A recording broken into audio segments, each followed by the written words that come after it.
জাকাত ভিত্তিক অর্থনীতি যদি বাংলাদেশে আমরা চালু করতে পারতাম, এবার বাজেটে যে ঘাটতি দেখা যাচ্ছে 3 লক্ষ কোটি টাকা ঘাটতি বাংলাদেশের বাজেটে, এখন এই ঘাটতিটা থাকতো না। দেশের ব্যাংকিং ব্যবস্থায় বাইরের দেশ থেকে এরকম ধার করা লাগতো না। এত বড় বাজেট দিয়েছেন কেন আমরা বুঝে ফেলেছি, কারণ এর আগে বড় বড় বাজেট দিয়ে বড় বড় মেগা চুরি করতে তারা পেরেছিল। আমরা চাই যতটুকু আপনার সামর্থ্য আছে আপনি ততটুকু দেন।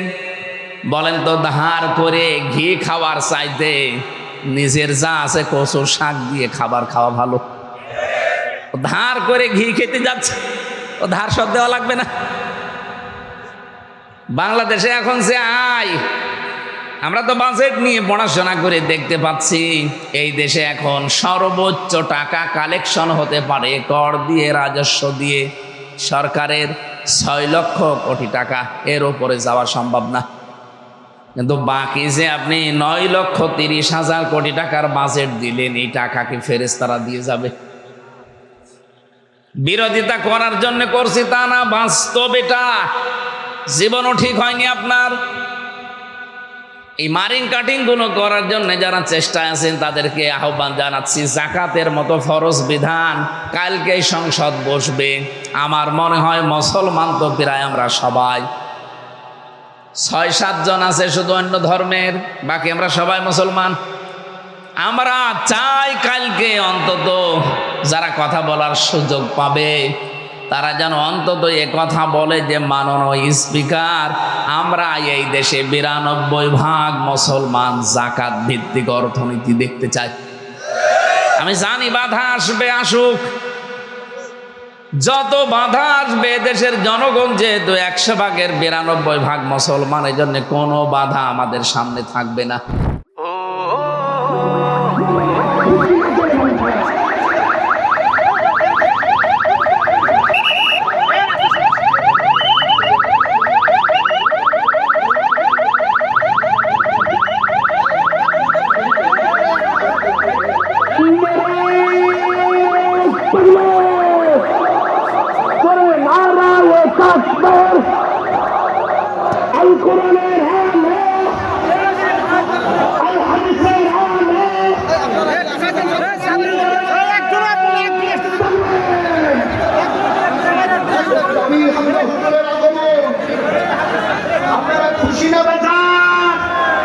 আমরা জানাই দিতে চাই শুধু মুফতি হামজা ভাই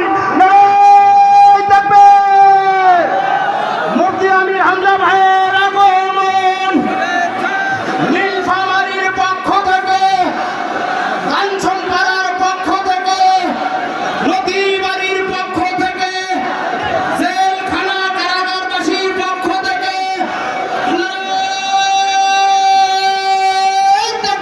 আমার ভাইরা, আপনারা খুশি না বেজার?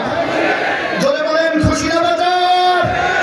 এতদিন লিখেছেন মুফতি আমির হামজা, আল্লাহ আকাশচুম্বী সংসদ, আকাশচুম্বী সম্পদ আর সম্মান দিয়ে, ভালোবাসা দিয়ে আল্লাহ নিয়ে গেছেন সংসদে। আস্তে করে বলেন সুবহানাল্লাহ।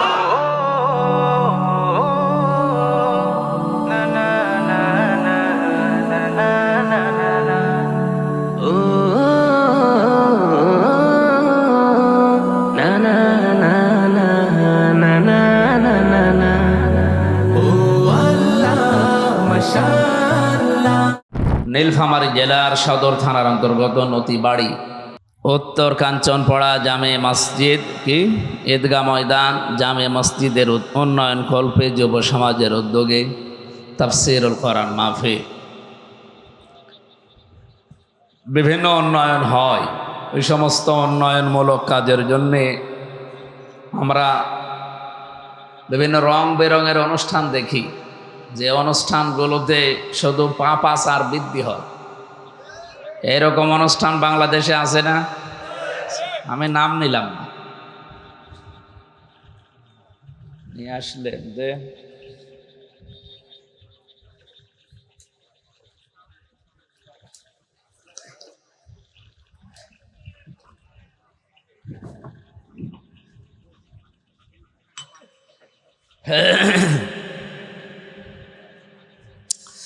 মহাবিশ্বের মহাবিশ্বয় মহান রব্বুল ইজ্জাত আল জালালের মুখের পবিত্র বাণী কোরআনে কারীম, এ মহান বাণীর প্রসারের জন্য আজকের এই অনুষ্ঠান সম্মানিত সভাপতির দায়িত্বে আছেন জনাব এমদাদুল হক দামাত বারকাতুহুমুল আলিয়া।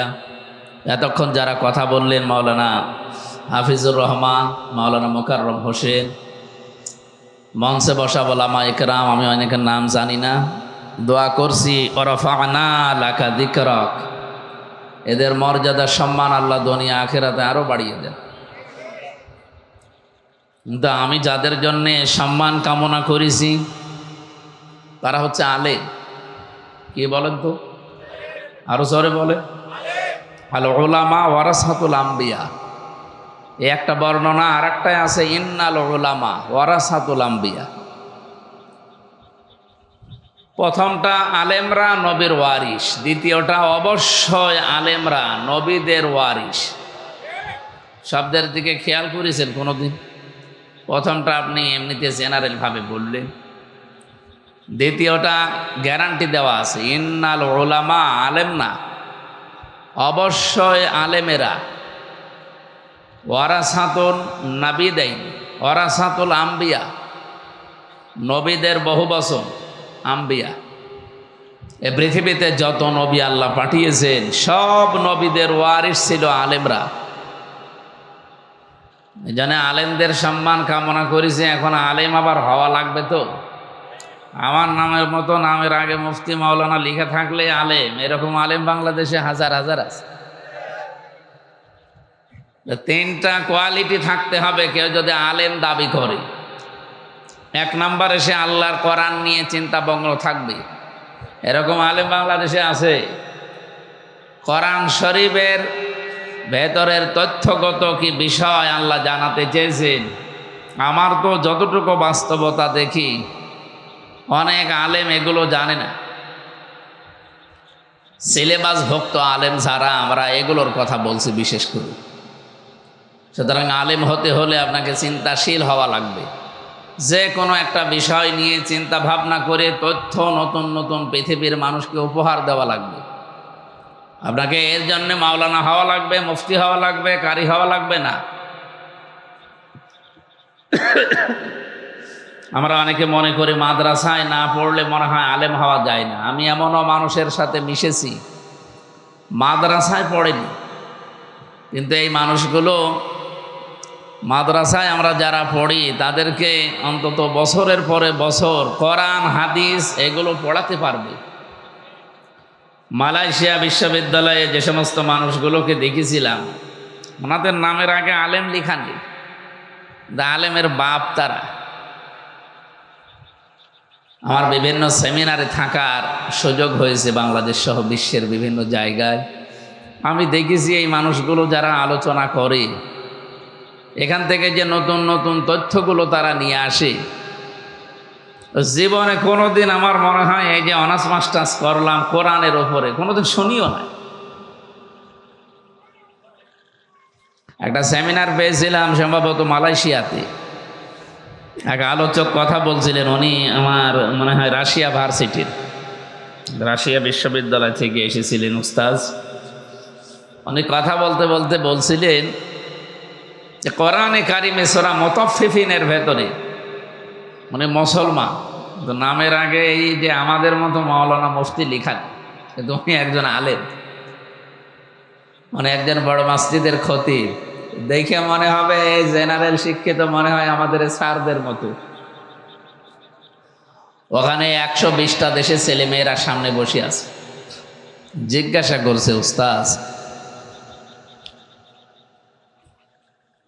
খিতামুহু মিসকু ওয়া ফি যালিকা ফালিয়াতানাফাসিল মুতানাফিসুন ওয়া মিজাজুহু মিন তাসনিম আইনা ইয়াশরাবু বিহাল মুকাররাবুন। এই আয়াতগুলো তিনি তেলাওয়াত করলেন আরবিতে, ব্যাখ্যা করলেন কয়েক মিনিট, প্রশ্ন দিলেন আমাদের সামনে। এখানে আল্লাহ জান্নাতের যে সমস্ত নিয়ামতের কথা আছে এগুলো যদি কেউ পেতে চান, জান্নাতের নিয়ামতের কথা কোরআনে সাজানো আছে না? এতে আছে। অত আয়াত তো বলা সম্ভব না। উনি এক কথায় বললেন যে এই নিয়ামতগুলো কেউ যদি পেতে চায় তাহলে তাকে প্রতিযোগিতা আরম্ভ করা লাগবে। পৃথিবীতে বিভিন্ন জিনিসের জন্য প্রতিযোগিতা হয় না? জান্নাত পাওয়ার জন্যও আল্লাহ প্রতিযোগিতা সৃষ্টি করার জন্য আমাদেরকে উদ্বুদ্ধ করছেন। খিতামুহু মিসকুন, এটা মুখ ঢাকা থাকবে, যেখান থেকে আপনাকে আল্লাহ পান করাবে। ওয়াফি যালিকা ফালিয়াতানাফাসিল মুতানাফিসুন, সুতরাং প্রতিটি প্রতিযোগীর জন্য উচিত তারা যেন এই জান্নাতের নিয়ামত যেটা পান করানো হবে, এখনো এর মুখ খোলা হয়নি, তাসনিম বলা হয় যেটা, এটার জন্য যেন প্রতিযোগিতা করে মানুষ। ওনার প্রশ্ন ছিল এখানে যে এইতে তাসনিম জান্নাতের ঝর্ণা ধারার একটা নাম, এখান থেকে পানি পান করানো হবে জান্নাতি মানুষদেরকে। এত দামি পানি, এটা পৃথিবীতে দামি পানির নাম বলেন তো আপনারা? সবচাইতে বেশি দামি পানির নাম কি? ওইটা আমিও বলেছিলাম। আমি আপনার মতো হুজুর তো, আমি একবারই বলে ফেলেছি জমজম। জমজম 1 গ্লাস বা 1 লিটার কয় টাকা নেবে? বাংলাদেশের টাকায় খুব বেশি হলেও 100 টাকা নেবে। আপনি 1 গ্লাস বা 1 লিটার জমজমের পানি, এই যে সৌদি আরবে 5 লিটার করে বিক্রি করে, সেই হিসাবে 1 লিটার কিনতে খুব বেশি হলেও 100 টাকা লাগবে। এই পৃথিবীতে এখন একটা পানি আছে যেটা 1 বোতল 100 টাকা না, বাংলাদেশের টাকায় 3.5 লাখ টাকা দাম। এর নাম হচ্ছে অ্যাকোয়া ক্রিস্টোলা। ওই নীতা আম্বানি আছে না ভারতের, এই মহিলা পান করে। আমি ওর জীবনী পড়তে গিয়ে হিসাব করে দেখলাম যে মহিলা যে পানি খায় প্রতিদিন, অন্তত যদি সারাদিন সারা রাত মিলে 3 লিটারও খায়, 3.5 লাখ টাকা যদি হয় বোতলের দাম, আপনি বলেন না 55 লাখ, 55 লক্ষ টাকা দাম, না 55 লাখ না 55,000, মানে পুরা তার তথ্যটা আমার এখন মনে নেই, পড়েছিলাম অনেকদিন আগে। তো সেই হিসাবে যদি 55,000ও ধরা হয় এক একটা লিটার পানির দাম, 3 লিটারের দাম কমপক্ষে 1.5 লাখ টাকা। একটা মানুষ 1.5 লক্ষ টাকার পানি পান করে প্রতিদিন। আমি মৌলানার মতো সেই বলে ফেলেছি যে জমজম, উনি হেসে ফেলেছি যে জমজম পানির দাম কত হবে আপনাদের তুলনায়। আমার বাংলাদেশে টাকার যে মান, এটা অনুযায়ী আমি 100 টাকা বলেছিলাম। উনি তখন এই তথ্যটা পড়ার জন্য উদ্বুদ্ধ করলেন। তা আমি আলেম হিসাবে বলতে চাই, আলেমের প্রথম সংজ্ঞা আপনাকে চিন্তাশীল হওয়া লাগবে। আফালা ইয়াতাদাব্বারুন আল কোরআন, কি হয়েছে তোমাদের? কোরআন শরীফ নিয়ে কেউ চিন্তা ভাবনা করো না। সানুরিহিম আয়াতিনা ফিল আফাকি ওয়া ফি আনফুসিহিম হাত্তা ইয়াতাবাজ্জানা লাহুমুল হক। আল্লাহ বলেন আমি অতি শীঘ্রই এই পৃথিবীতে, আফাক মানে এই যে পৃথিবী, দিক দিগন্তে এবং মানুষের শরীরের ভেতরে যেগুলো দিয়েছি, এর ভেতরে যে শিক্ষাগুলো আছে, দিন যত যাবে এটা স্পষ্ট হতে থাকবে। আমি আল্লাহ এগুলো এই কারণে দেখাবো যে আমি যে সত্য বিধান নাজিল করেছি মানুষ যেন এটা জানে। তাহলে আমাদের আলেমের প্রথম কাজ হওয়া দরকার এই পৃথিবীর সবচাইতে দামি গ্রন্থ কোরআনে কারিমের চিন্তাশীল হওয়া। এটা দিন দিন কমে যাচ্ছে। কোরআন নিয়ে চিন্তা ভাবনা হয় না।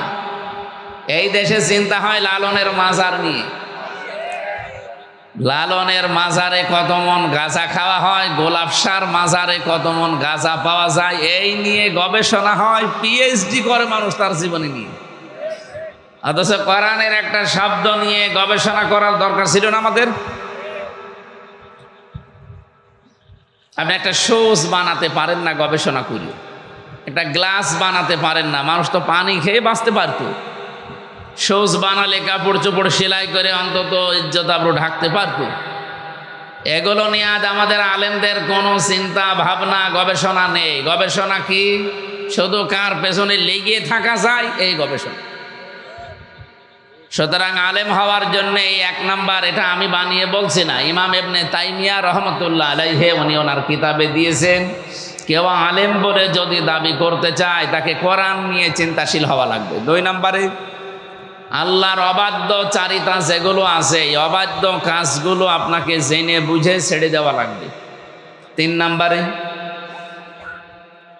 আল্লাহর ইবাদতে নিজেকে নিমগ্ন করা লাগবে। এই যে 3টা বিষয় নিয়ে আসলাম সামনে, আপনি যদি কোরআন কেন্দ্রিক না থাকেন, জীবন না চালান, আপনি এই 3টার একটাও পারবেন না। আল্লাহ রাব্বুল আলামিন বলেন, ওমান আযলামু মিম্মান কাতামা শাহাদাতান ইনদাহু মিনাল্লাহ ওয়ামাল্লাহু বিগাফিলিন আম্মা তা'মালুন।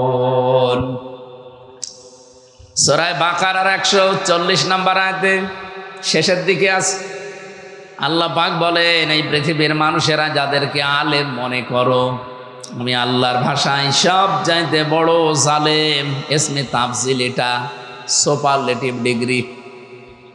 আল্লাহর ভাষায় এই পৃথিবীতে ওর চাইতে বড় জালেম আর কেউ নেই। মিম্মান কাতামা শাহাদাতান ইনদাহু মিনাল্লাহ, যার কাছে আল্লাহর কোরআনের এই জ্ঞান আছে, সাক্ষী আছে, এটা জানার পরেও দুনিয়ার কোনো স্বার্থ পেয়ে যারা গোপন করে রাখে, আল্লাহ পাক বলেন আমার দৃষ্টিতে এরা আলেম না, বড় জালেম। আমার তো আয়াতটা পড়লেই কেমন জানি ভয় লাগে, কারণ আলেমের নামে, আমার নামেও আপনারা মুফতি মাওলানা লিখে দিয়েছেন। এখন কিয়ামতের দিন আল্লাহ আলেম না বলে যদি জালেম বলে ডাক দেয়, আমাদের উচিত হচ্ছে যাদের জন্য দোয়া করেছি আমি সহ প্রতিটি আলেমকে এই 3টে গুণে গুণান্বিত হওয়ার তৌফিক আল্লাহ দান করেন, বলেন আমিন। প্রধান অতিথি আজকে আপনাদের মাননীয় সংসদ সদস্য নীলফামারী 2 নাকি অ্যাডভোকেট আল ফারুক আব্দুল লতিফ। ওনার আমার 2 সিট পরে ওনার স্থান সংসদে। ভাইয়ের সাথে দেখা হয়েছিল মনে হয় বৃহস্পতিবারে, বলছিলাম আপনি যাবেন না, বলছিলাম হ্যাঁ যাবো, এখনো হয়তো কোনো অনুষ্ঠানে আছে, আসবে ইনশাল্লাহ। অনেকগুলো মানুষের নাম দেখতে পাচ্ছি, যত মানুষের নাম দিয়েছেন এমনিতে রাত গভীর হয়ে গেছে, আমরা সবার জন্য একবার দোয়া করছি। বিশেষ করে যে 14 জন মানুষের নাম দেখলাম, না 20 জন, 18 জন, আরো 2 জন নীলফামারীতে একজন মারা গেছে। এই মানুষগুলো কোরআনে কারিমের এই অনুষ্ঠান সাজাতে গিয়ে জেলে গিয়েছিল, কারাবন্দী হয়েছিল। আমি বিশ্বাস করি কোরআনের জন্য দুনিয়াতে কেউ কিছু করলে ওইটা আমার আল্লাহ নষ্ট করে না। এই মানুষগুলোকে কিয়ামতের দিন যেন এই উদ্দেশ্য করে আল্লাহ মাফ করে দেয়। আপনারা জানেন 3টা বিষয়ে খুব সেন্সিয়ার কথা আছে কোরআন। 1 নম্বরে কোরআনের ব্যাপারে, 2 নম্বরে মুহাম্মদুর রাসূলুল্লাহর ব্যাপারে, 3 নম্বরে মা বাবার ব্যাপারে।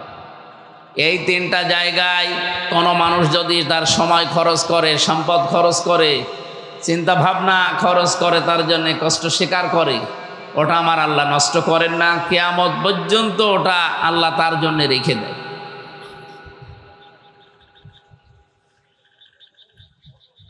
কোরআনের জন্য এই পৃথিবীতে কেউ কিছু করেছে আর আল্লাহ ওইটার প্রতিদান দেয়নি, এমন ঘটনা আমি পাইনি। অবশ্যই দুনিয়া আখেরাতে আল্লাহ তাকে দেবেন বলেই ঘোষণা দিয়েছেন। নবীজি জানিয়েছেন, ইন্নাল্লাযী লাইসা ফি জাওফিহি শাইউম মিনাল কোরআনি কাল বাইতিল খরিব। ওটা মানুষের অন্তরই বলা যায় না যে মানুষের অন্তরে কোরআন নেই। সুতরাং বুশ, বেলাওয়ার, ডোনাল্ড ট্রাম্প, মোদি সহ বাকিগুলোর নাম নিলাম না, এরা পৃথিবী আজ যদিও তামাম পৃথিবীর মোড়ল, আল্লাহর দৃষ্টিতে এগুলো মানুষই না। কারণ এদের ভেতরে কোরআনের আলো আছে। যে 4 জনের নাম বললাম, একটার ভেতরেও কোরআনের আলো ছিল। 2 নম্বরে মুহাম্মদুর রাসূলুল্লাহর জন্য পৃথিবীতে কেউ কিছু করেছে আর আল্লাহ তাকে প্রতিদান দেয়নি, আমি এমন পাইনি। আপনি দেখবেন একজন কাফের, আবু লাহাব যার নাম, এই একটা মানুষের নামে আল্লাহ কোরআনে কারিমে একটা সূরা নাজিল করেছে, যদিও লোকটা কাফের। তো নবী মুহাম্মদুর রাসূলুল্লাহর জন্মের কথা শোনার পরে এত বেশি খুশি হয়েছিল লোকটা, নিজের বাড়ির কাজের মেয়ে লোক পর্যন্ত আজাদ করে দিয়েছে। তার জীবনী পড়তে গিয়ে বেশি যে দুইটা আঙ্গুল দিয়ে মেয়েটাকে এভাবে আজাদ করে দিয়েছিল ইশারা দিয়ে, এই দুইটা আঙ্গুলের ইশারা পর্যন্ত আল্লাহ নষ্ট করেনি। ও লোককে আল্লাহ শাস্তি দিচ্ছে এবং কিয়ামত পর্যন্ত দেবে। সায়াসলা নারং যাতা লাহাব, শুধু লাহাব পর্যন্ত আল্লাহ শেষ করে দেয়নি, এরপরে দিয়েছেন তার স্ত্রীর নাম অমরাতুহু। অতি শীঘ্রই আমি আবু লাহাব নামে এই লোকটাকে জ্বলন্ত অঙ্গারে নিক্ষেপ করব। এই আগুনের ভেতরে পড়ে আছে, কিয়ামত পর্যন্ত আগুনের শাস্তি পাবে। কিন্তু যেদিন নবীজি এই পৃথিবীতে এসেছিলেন সোমবারে, ওই দিন যেহেতু এই দুইটা আঙ্গুল দিয়ে আল্লাহর নবীর জন্মের কথা শুনি, নিজের কাজের বাড়ির কাজের মেয়ে লোক, যেটা এটা ওই জামানায় বেচা কিনা হতো, মানুষ এই গরু ছাগলের মতো কিনে এনেছিল বাড়িতে কাজ করার জন্যে, ওইটা এই সংবাদটা দেওয়ার কারণে তাকে এই দুই আঙ্গুল দিয়ে মুক্ত করে দেয়। এই জন্য এই দুইটা আঙ্গুল সোমবারে মুখের ভেতরে দিয়ে যদি একটু এই যে চোষা বলে, একটু চাটাচাটি করে, আল্লাহ রাব্বুল আলামিন এই দুইটা আঙ্গুলের ভেতর দিয়ে কুদরতি ভাবে জান্নাতের কুদরতি ভাবে এমন একটা বিষয় তার শরীরের ভেতরে প্রবেশ করান, তার আযাব পর্যন্ত ওই সময় কম হয়ে যায়। আমি শুধু শুনি সুবহানাল্লাহ আলহামদুলিল্লাহ পড়ার জন্য বলছি না, এখান থেকে একটা শিক্ষা আছে। বলেন তো, একজন কাফের এই মানুষটা শুধু নবীজির জন্মে খুশি হয়ে যদি এই পুরস্কার পেতে পারে, আজ আমরা বিশ্বে যারা মুহাম্মদুর রাসূলুল্লাহর আদর্শ প্রতিষ্ঠা করার জন্য চেষ্টা চালাচ্ছি, মাস্ট বি আমি বিশ্বাস করি তাদের এই কর্মকাণ্ড আল্লাহ নষ্ট করবে না, এর প্রতিদান আল্লাহ নিজের হাতে মাস্ট বি দেবেন। বলেন আমিন। 3 নম্বরে, দুনিয়াতে কোনো মানুষ যদি তার মা বাবার জন্য খরচ করে, কিয়ামতের ময়দানে এই টাকা পয়সার হিসাব আল্লাহর দরবারে দেওয়া লাগবে না। মানুষ খরচ করবে কোথায়, এই তালিকা আল্লাহ কোরআনে দিয়েছেন। গ্রাম সহ বিভিন্ন শিক্ষিত মানুষেরাও ভুল করে, এরা মনে করে আমার সম্পদের প্রথম বিষয়, মনে করেন একটা গাছে কোনো ফল ধরেছে, এর প্রথম ফল দিয়ে আসা লাগবে মসজিদে, এতিমখানায় না, কোনো মাজারে, কোনো বাবার খেদমতে। কোরআনে কারীম জানিয়েছে, ইয়াসআলুনাকা মাযা ইউনফিকুন কুল মা আনফাকতুম মিন খায়রিন ফালিল ওয়ালিদাইনি ওয়াল আকরাবিন ইলা আখিরি আয়াত। সূরা বাকারার 115 নম্বর আয়াতের শেষে প্রথম দিকে আছে, আল্লাহ পাক বলেন, হে পৃথিবীর মানুষেরা, নবী আপনাকে যদি ওরা জিজ্ঞাসা করে যে এতদিন আমি টাকা পয়সা ইনকাম করতাম না, উপায় করি নাই, এখন করা শিখেছি, জীবনের প্রথম ইনকামের এই টাকা আমি খরচ করব কোথায়? আমার মনে হয় এই দায়িত্বটা যদি পৃথিবীর কোনো মানুষের হাতে আল্লাহ বলতো যে যা তোরে বলে দিলাম, তুই মন মত ব্যাখ্যা কর, আমার হাতে দিলে আমি বলতাম আপনি আর লোক পান না, আমার দলের লোক দেখেন না, এখানে দেবেন। এদেশে যারা পীর সাহেব আছে তাদের কাছে যদি আপনি জিজ্ঞাসা করতেন, ওরা বলতো টাকা পয়সা খরচ করার জায়গা পাও না, দরবার দেখো না। যে যেই দলে আছে, মিনাল্লাযীনা ফাররাকু দীনাহুম ওয়া কানু শিয়া কুল্লু হিজবিম বিমা লাদাইহিম ফারিহুন। পৃথিবীতে যে যেই দলে আছে সেই দলের কর্মসূচি নিয়ে আনন্দে আছে। তাহলে আমাদের হাতে আল্লাহ ব্যাখ্যাটা দেয়নি এই কারণে, কারণ জানে যে দিলে ও নিজের দিকে টেনে বলবে। আল্লাহ পাক যে ব্যাখ্যা করছেন ওইটাও আল্লাহ তার নিজের দিকে টেনে বলেছেন। আপনারা ঘুমাচ্ছেন? আল্লাহকে ব্যাখ্যা করেছে নিজের দিকে টেনে টেনে। আল্লাহর ব্যাখ্যাটা দেখেন তো, আমি বানিয়ে বলছি না। কুল মান ফাকতুম মিন খায়রিন ফালিল ওয়ালিদাইন।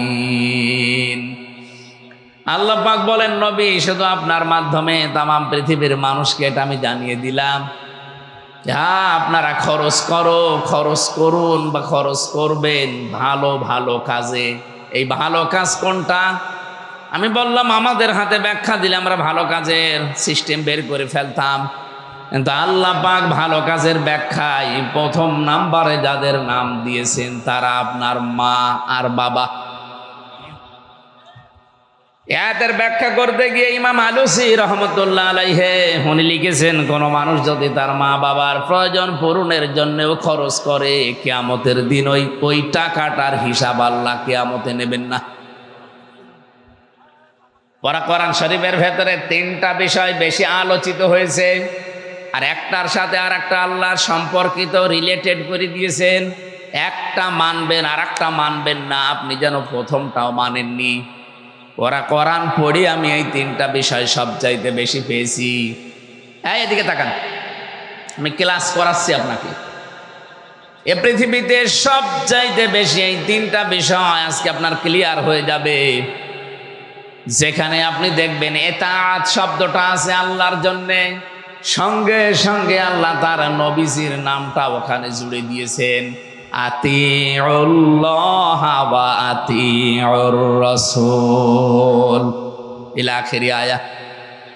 কোরআন যেখানে দেখবেন এতাআত শব্দটা যেখানে আল্লাহ তার নিজের নামে দিয়েছেন, সঙ্গে সঙ্গে রাসূলুল্লাহর নাম যোগ করে দিয়েছেন। এখান থেকে মুফাসসিরিন ইকরাম শিক্ষা বের করেছেন, এটা আপনি আল্লাহর এতাআত করেন, সঙ্গে সঙ্গে নির্দেশ রাসূলুল্লাহর এতাআত করা লাগবে। আপনি আল্লাহর আনুগত্য করেন ঠিক আছে, কিন্তু রাসূলুল্লাহর আনুগত্য আপনার জীবনে পাওয়া যায় না, আপনি যেন আল্লাহর আনুগত্য করেন না। আমি শুধু থিওরিটা বললাম, আপনার প্র্যাকটিক্যাল লাইফে আপনি মেলাবেন। দ্বিতীয় নাম্বারে যেখানে আপনি আল্লাহর নাম পাবেন শুকরিয়া আদায় করো, সেখানেই দেখবেন সঙ্গে সঙ্গে আল্লাহ মার বাবার নাম দিয়ে দিয়েছেন, আনিশে করলি ওয়ালি ওয়ালিদাইকা ইলাইয়াল মাসির। কোরআন পড়ে আমার মাথার ভেতরে আমি এইটাই পেয়েছি, যেখানে শুকরিয়া আদায় করো আল্লাহর সঙ্গে সঙ্গে নাম আছে মা বাবার। কারণ আল্লাহ ভালো করে জানেন যে মানুষ আমার শুকরিয়া আদায় করবে এই কারণে, কারণ আমি আল্লাহ তাকে সব দিয়েছি। দুই নম্বরে মা বাবার শুকরিয়া আদায় করবে কারণে এই পৃথিবীতে আমি আল্লাহ যা করেছি একটা মাধ্যমে করেছি, তার প্রথম মাধ্যম হচ্ছে তার মা বাবা। বিজ্ঞান এখন প্রমাণ করছে শব্দগুলো নিয়ে। আপনার মা আর বাবা যে বিছানায় ছিলেন, ফালিয়ানজুরিল ইনসানু মিম্মা খুলিকা মিম্মা দাফিকিন ইয়াখরুজু মিন বাইনিস সুলবি ওয়াত তারাইব। এখানে যে সুলবন এক বচন আছে, তারাইব বহু বচন আছে। মানুষকে আল্লাহ এমন জায়গায় একটা ইঙ্গিত দিয়েছেন, আঘাত দিয়েছেন, মানুষ এই জায়গায় দুর্বল। রাব্বুল আলামিন বলেন, মানুষকে একটু নজর করে দেখে না যে কি দিয়ে তাকে বানালাম। বাবার স্ফলিঙ্গ দিয়ে দ্রুত গতিতে বের হয়ে যাওয়া এক ফোঁটা নাপাক পানি দিয়ে আমি আল্লাহ তাকে বানিয়েছি। মানুষ যেন এটা নজর করে দেখে। কেন নজর করবে? এই সুলবন আর তারাইব নিয়ে ব্যাখ্যা করছে যারা, বিশেষ করে আধুনিক বিজ্ঞান ভিত্তিক তাফসিরে আপনি দেখবেন, বাবার এই নাপাক পানিটা আমার আল্লাহ কমপক্ষে 4টা জিনিস দুনিয়াতে আসার আগেই তৈরি করে মায়ের পেটে। 120 দিনের ভেতরে 340-এ রক্ত, গোশত, চর্বি আর চামড়া। মায়ের রেহেমের ভেতরে যে নাপাক পানির থলিটা আছে, ওখানে যে পানিটা আছে ওইটা দিয়ে আরো 4টা জিনিস আল্লাহ বানান, চুল, রগ, হাড় আর পর্দা। এই 4-8টা জিনিস যখন এক হয় 120 দিনের ভেতরে, ফেরেশতারা জিজ্ঞাসা করে আমার আল্লাহকে যে এবারের আকার দেব কি। এই 8টা জিনিস এক জায়গায় হলেই মানুষ হবে না, এখনো কমপক্ষে 5টা জিনিস লাগবে।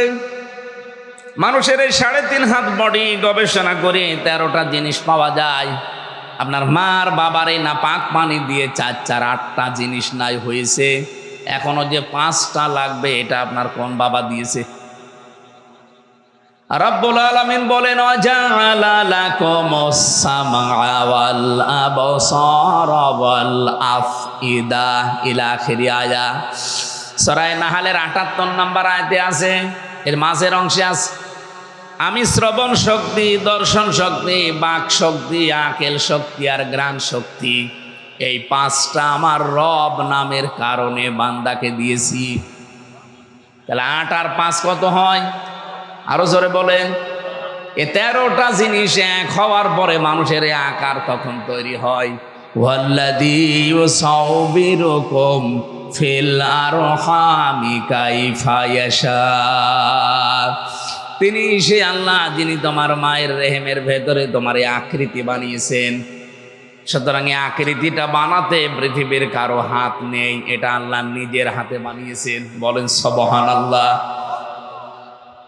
বাকি যে 13টা জিনিসের নাম বললাম, মার বাবা বিছানায় থাকার কারণে নাই, 8টা জিনিস আমরা পেয়েছি। বাকি এই যে 5টা জিনিস আল্লাহ তার রব নামের কারণে আমাকে দিলেন। একটা বারের জন্যেও কি মানুষ ভেবেছে এই 5টার একটাও যদি আল্লাহ কম দিত, হ্যাঁ আমি দুনিয়াতে আসতাম হামজা হয়ে, কিন্তু পূর্ণাঙ্গ হয়ে না। আমাকে যদি আল্লাহ শ্রবণ শক্তি না দিত, দুনিয়ায় আসতাম আমি বধির হয়ে, ওই যে কালা বলে। যদি দর্শন শক্তি আল্লাহ না দিত আমাকে মায়ের পেটে, দুনিয়ায় আসতাম আমি কিন্তু অন্ধ হয়ে। অনেক অন্ধ আসে না দুনিয়ায়? যদি বাক শক্তি না দিত দুনিয়ায় আসতাম কি বলে ওটারে, বাবা গঙ্গা। মানুষ আপনাকে ডাকতো ঠিক হামজা বলে, কিন্তু বলতো কানা হামজা। কি যে বেশি এই চোখের কারণে মাঝে মাঝে চোখ বন্ধ করে আপনি দেখবেন তামাম পৃথিবীর সব চাইতে বড় দামি নিয়ামতের নাম হচ্ছে চোখ। মানে যার যেটা নেই তার কাছে ওইটা সব চাইতে দামি। কুমিল্লাতে এক মাহফিলে খাবার খাচ্ছিলাম, পাশে দেখে এক অন্ধ, মানে বসিয়েছে সবাইকে লাইন দিয়ে। হঠাৎ বিদ্যুৎ চলে গেল। আমরা যারা চোখওয়ালা মানুষ চিল্লা পাল্লা করছি, তাড়াতাড়ি জানাটার চালু করেন, লম্প বা হারিকেন নিয়ে আসেন, মোমবাতি চালান। অন্ধ দেখি পাশ থেকে আমার ডান হাত চেপে ধরিস, আমারে বলছে মাওলানা চিল্লান। মাত্র 2 মিনিট কারেন্ট চলে গেছে, আপনারা চিল্লান। অথচ আজ 42 বছর আমার জীবনে কারেন্ট নেই। আমি ছোটবেলায় দেখতে পেতাম, কিন্তু হাম হয়ে আমার চোখ নষ্ট হয়ে যায়। আজ 42টা বছর দুনিয়ার জীবন আমার কাছে কবরের মতো মনে হয়। ওই দিন অন্ধ আমাকে একটা তথ্য জানিয়েছিল যে আপনাদের চোখ যাদের আছে এরা তো হয়তো অন্তত দিনের বেলা দেখেন, স্বপ্নে দেখলেও ঘুমিয়ে থাকলে কিছু দেখেন। কিন্তু আমরা যারা অন্ধ দিনের বেলা রাতের বেলা তো দেখেই না, ঘুমিয়ে থাকলেও দেখি না, শুধু আওয়াজ শুনি। আমি ওই দিনই ভেবেছিলাম আল্লাহ পৃথিবীতে কিছু যদি আমাকে না দাও, চোখ দিয়েছো এর জন্য কিয়ামত পর্যন্ত সেজদা দিলেও শুকরিয়া আদায় হবে না। তাহলে আল্লাহর শুকরিয়া আদায় করা লাগবে। কেন? আপনি টের পেয়েছেন যত নিয়ামত দিয়েছে এভাবে একটা একটা করে, ওয়াইন তাউদ্দু নি'মাতাল্লাহি লা তুহসুহা, যদি কেউ আল্লাহর নিয়ামত গণনা করতে শুরু করে কোনোদিন শেষ হবে না। রব্বুল আলামিন বলেন আমি আল্লাহর নিয়ামতের শুকরিয়া আদায় করে এই জন্য এগুলো তোমাকে দিয়েছি। মা বাবার শুকরিয়া আদায় করা লাগবে এই জন্য যে দুনিয়ার মুখ তাদের কারণে তুমি দেখেছো। তোমাকে তো আকাশ থেকে আমি ফেলে দেইনি, শুধু আদম আর হাওয়া বাদ দিয়ে পৃথিবীতে প্রত্যেকেই হয় মায়ের পেট থেকে এসেছে। হযরত ঈসা নবী শুধু বাবা ছাড়া, বাকি আজ পর্যন্ত কোনো মানুষ বাবা ছাড়া মা ছাড়া দুনিয়ায় আসতে পেরেছে। এই জন্য এখান থেকে একটা শিক্ষা কোরআন দিতে চাই। এই এদিকে তাকান, আপনাদের আমাদের যাদের মার বাবা বেঁচে আছে আল্লাহর শুকরিয়া আদায় করেন। আমরাও দেখি পানি খাওয়ার পরে দেখি বলে ওয়াসাকাহুম রাব্বুহুম শারাবান তাহুরা, কোন নিয়ামত ভেতরে দিয়েই বলে আলহামদুলিল্লাহ, হ্যাঁ শুকরিয়া আদায় করেন। পাশাপাশি মা বাবা যাদের আছে তাদের প্রতিও কৃতজ্ঞ থাকা লাগবে, শুকরিয়া আদায় করা লাগবে। এখন মা বাবার শুকরিয়া কি? আমার তেলাওয়াত কি আয়াতের ভেতরে পয়েন্টগুলো আছে, আমরা যাব। 3 নাম্বার যেটা বোঝাতে চাই, পড়া কোরআনে আল্লাহ যেখানে নামাজের কথা বা সালাতের কথা দিয়েছেন, সঙ্গে সঙ্গে দিয়েছেন যাকাতের কথা। আকিমুস সালাতা ওয়া আতাবুজ যাকাত, যাকাত, নামাজ আদায় করো বা নামাজ কায়েম করো, যাকাত আদায় করো। প্রাণপ্রিয় নীলফামারীবাসী, এটা রেকর্ড হচ্ছে, তামাম পৃথিবীর মানুষকে আমি জানাতে চাই, বিশেষ করে এই বাংলাদেশের 56,000 বর্গ মাইলে যারা আছি, নামাজ আপনি পড়েন, আমিও দেখি, নামাজ আপনি কায়েম করার জন্য চেষ্টা করেন, এরা আমি দেখি, কিন্তু আতুজ যাকা এই শব্দটা আজ বাংলাদেশের 100 জনের প্রায় 70 জন আমরা বিশ্বাস করলেও মানি না। যাকাত ফরজ হয়ে পড়ে আছে, ওর খবরও নেই, অথচ নামাজও ফরজ, যাকাতও কি? বলেন বলেন। কোরআন শরীফে এত কঠিন কথা যাকাত ছাড়া অন্য কোনো বিধানের ব্যাপারে আমি পাইনি। কোন মানুষ যদি যাকাত আদায় না করে তা ফরজ হওয়ার পরেও আমার আল্লাহ এত বেশি তার উপরে রেগে যান। সূরা তাওবার ভেতরে শাস্তির ধরনও দিয়েছেন। এর এই সম্পদগুলো কিয়ামতের দিন আল্লাহ জাহান্নামের আগুন দিয়ে গরম করবে। শুধুমাত্র গরম করে শেষ করে দেবে না, ওই গরম করা বিষয় তার শরীরে, পিঠে, মুখে, এই বুকের পাঁজরের উপরে আল্লাহ দাগ দেবে ফেরেশতা দিয়ে। এটা সারা জীবন শুনেছি, শুধু একটু নিজের প্র্যাকটিকায় নিয়ে জানতো।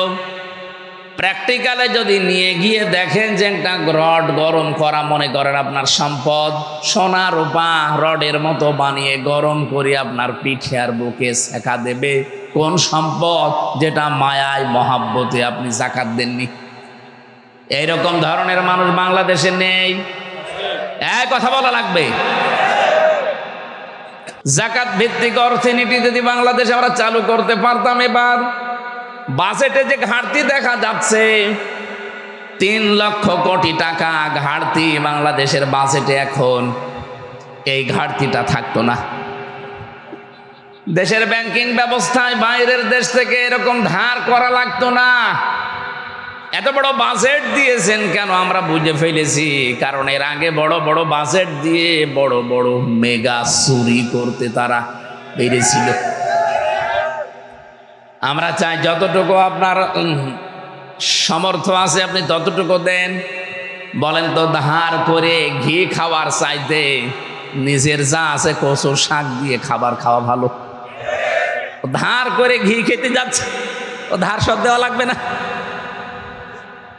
বাংলাদেশে এখন যে আয়, আমরা তো বাজেট নিয়ে পড়াশোনা করে দেখতে পাচ্ছি, এই দেশে এখন সর্বোচ্চ টাকা কালেকশন হতে পারে কর দিয়ে, রাজস্ব দিয়ে, সরকারের 6 লক্ষ কোটি টাকা, এর উপরে যাওয়া সম্ভব না।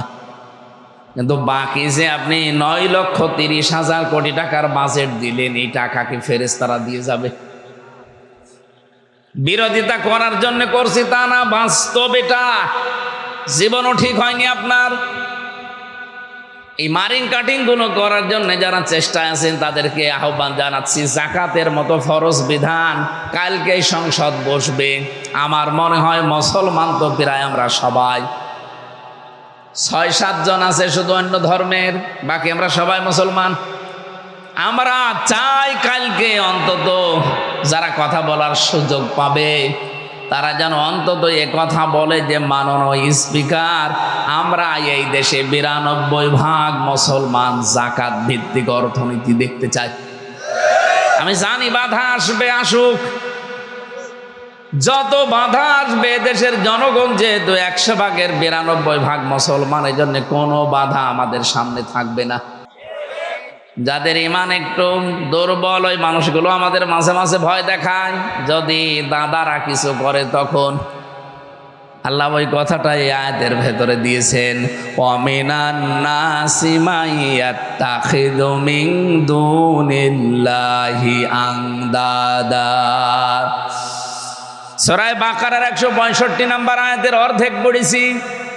আয়াতের ভেতরে এত তথ্য আমি নোট করেছি, আমি 1-1.5 ঘন্টা না, আমি সারা জীবন যদি এই শব্দগুলো নিয়ে ব্যাখ্যা করতে থাকি, কোরআনে এত কথা আল্লাহ এর ভেতরে দিয়েছেন, আমার জীবন শেষ হয়ে যাবে। আল্লাহ বলেন মানুষের ভেতরে এমন বহু মানুষ হে নবী আপনি পাবেন, মাইয়াত্তাখিযু মিন দুনিল্লাহ, যে মানুষগুলোকে আল্লাহ পাককে যেভাবে গ্রহণ করা দরকার ওইভাবে করে দুনিয়ার অন্যান্য সৃষ্টিকে তারা গ্রহণ করেছে। ইউহিব্বুনাহুম কাহুব্বিল্লাহ, আল্লাহকে যেভাবে ভালোবাসা দরকার ওই ভালোবাসা দুনিয়ার অন্য কাউকে তারা দিয়ে দিয়েছে। আজ বাংলাদেশের নামধারী মুসলমান, আমি তো নাম নিতে এখন আর চাই না, কারণ নাম নিলে শয়তানদের নাম মুখে আনা লাগে, এজন্য নাম নেই না আর। এদেশে বহু হাবিলের বহু কাবিলের ভাইরা ভাই তৈরি হয়ে গেছে। কাবিলের জীবনী পড়ে আমি যতটুকু বেশি তার সামারাইজ, এটা কি এমপি সাহেব এসেছে? হ্যাঁ বসতে দিন। আপনাদের অভিভাবক আমাদের এমপি সাহেব চলে এসেছে, আলহামদুলিল্লাহ। সুবহানাল্লাহ আলহামদুলিল্লাহ।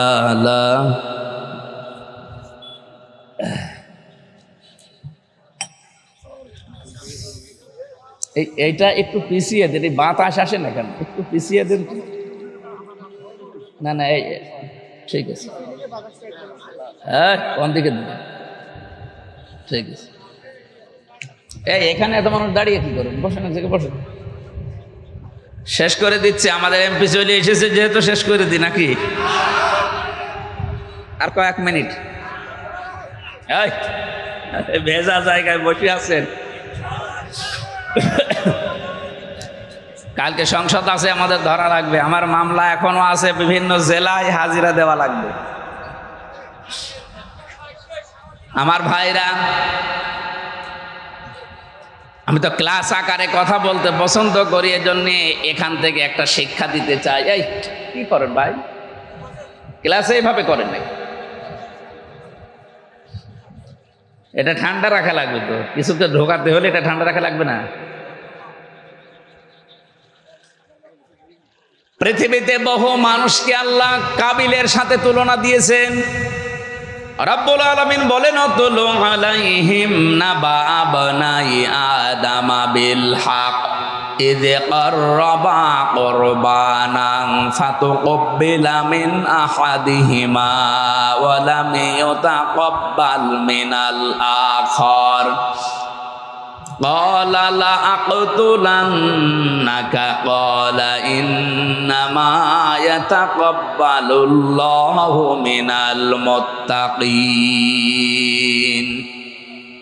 সূরা মায়দার 27 নম্বর আয়াতে দেখবেন, আমি আয়াতটা পড়ে বাংলাদেশের সাথে এখন মিলিয়ে দেখলাম, এই দেশের সাথে খাপের খাপ মমতাজের বাপ মিলে গেছে। হ্যাঁ, ও এখানে মমতাজ বসে আছে। এটা সেই পৃথিবীর প্রথম যুগের কাহিনী আল্লাহ আমাদেরকে শুনিয়েছেন। এ পৃথিবীর বয়স কত কোটি বছর, সেই প্রথম যুগের কাহিনী আল্লাহ আমাদেরকে শুনিয়ে কি দিতে চান? এই এদিকে তাকান ভাই। আল্লাহ বলেন, হে নবী, আপনি আদম আর হাওয়া আলাইহিস সালামের যে সন্তান, তাদের এই 2 সন্তানের কাহিনী আপনার উম্মতদেরকে একটু তেলাওয়াত করে করে শোনান। কি করেছিল তারা, তাদের যে জীবনী আছে, কাহিনী আমি বলতে চাই না, শিক্ষা হচ্ছে তারা কোরবান দিয়েছিল। ওই জামানার সিস্টেম ছিল চাটিয়াল এরকম ময়দানে পশু জবাই করে রেখে আসতো। যার টাকা হালাল, যার কর্মজীবন, যার প্র্যাকটিক্যাল লাইফ আল্লাহর পছন্দ হয়, আগুনের ঝলকানি এসে ওটা পুড়িয়ে ফেলতো। আর যার কর্মকাণ্ড ঠিক নেই, অর্থনীতি ঠিক নেই, ওইটা ওখানে পড়ে থাকতো। এলাকার মানুষ বুঝতো যে এ 2 নাম্বার।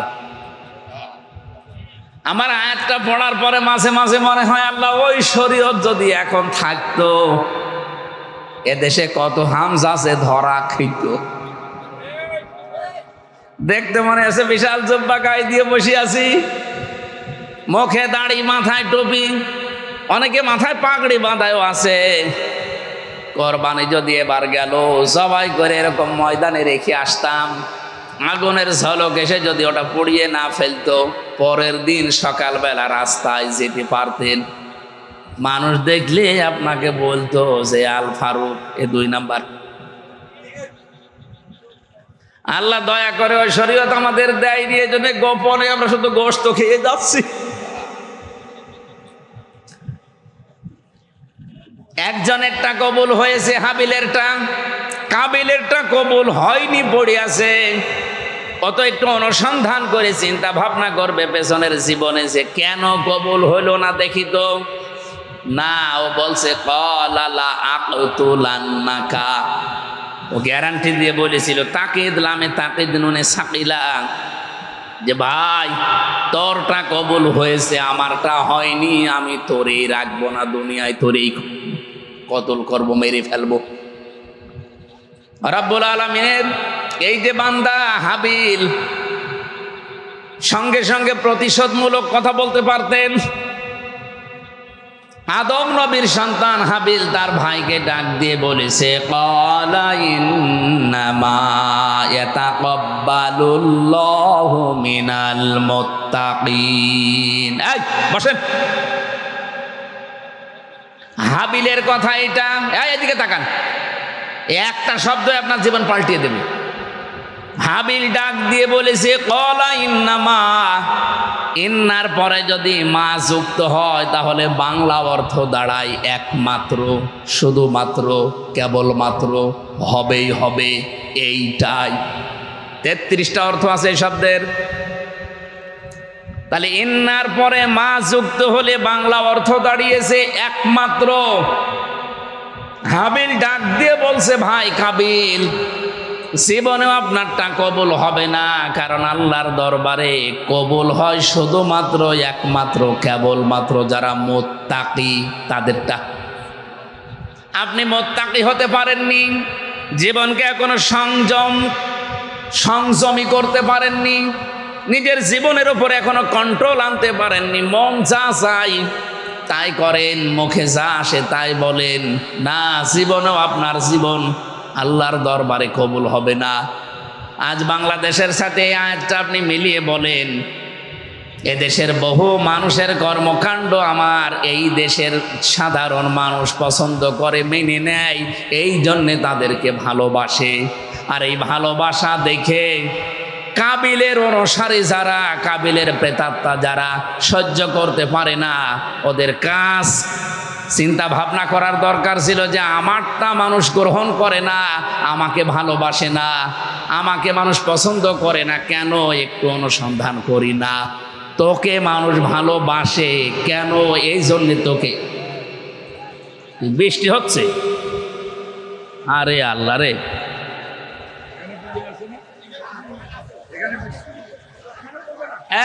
এইদিকে সব সরে আসেন, এখানে বৃষ্টি হবে না, এদিকে সরে আসেন, এদিকে সরে আসেন, আসেন আসেন। সুবহানাল্লাহ আলহামদুলিল্লাহ লা ইলাহা ইল্লাল্লাহ।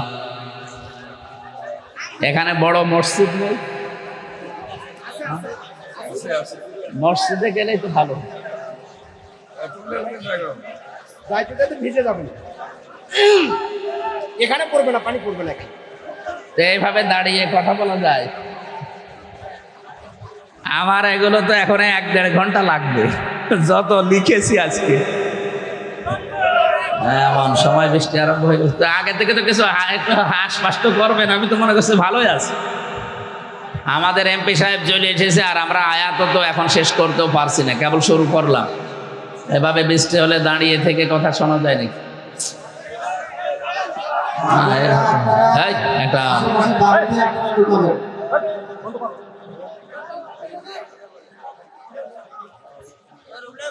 মেয়েদের মাথার উপরে তার এরকম পল্ল দেওয়া নেই। সম্মানিত মা বোনেরা, আশপাশে বাড়িতে যদি মানে এত রাত্রে বাড়িতে 12টা বাজে কেউ বাড়িতে যাইতে দেবে? আর একটা দুইটা মেয়ে লোক শুনলাম যে আরো অনেক বেশি। এই যে বৃষ্টি পড়ে, কি বলেন এখানে বৃষ্টি পড়ছে যে? এটার ভিতরে পড়বে না। না, মাহফিলের পরিবেশ এইভাবে থাকবে না, নষ্ট হয়ে যাবে। এখন বললেও একদিকে ঢুকে হবে, আরেকদিকে চলে যাবে।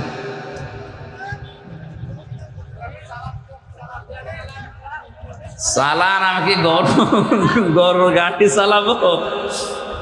ক্লাস নিতে হলে কত রকমের কায়দা কৌশল করা লাগে, হবে না। আর ভাই আজকের মতো থাক। এমপি সাহেব একটু সালাম কালাম দিক, এরপরে আমরা একটু দোয়া করি, যাক হবে না।